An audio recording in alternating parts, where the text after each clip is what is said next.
गिरनार पर्वत भगवान दत्तात्रयाने आपल्या चिरंतन वास्तवाने पुनीत केलेले आणि 12,000 वर्ष तपाने सिद्ध केलेले स्थान म्हणजेच परिसर गिरनार अशी दत्तभक्तांची अनन्य श्रद्धा आहे।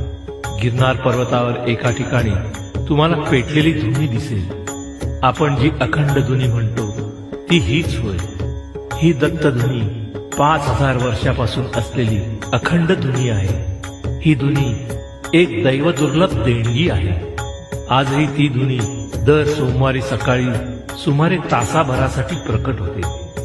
त्या अग्निरूपाने साक्षात श्री दत्तप्रभूच तिथे प्रकटतात।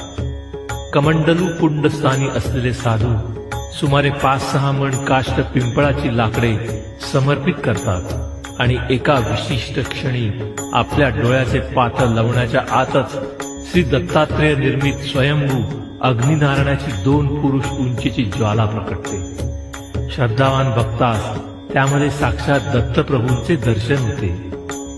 नंतर येथील भस्म प्रसाद म्हणून भाविकांना दिले जाते। या अनुपम दर्शनाचा लाभ घ्यायचा असल्यास रविवारी मध्यरात्रीच पर्वतारोहणास आरंभ करावा लागतो। त्रिगुणात्मक त्रैमूर्ती दत्त हा जाणा, त्रिगुणी अवतार त्रैलोक्य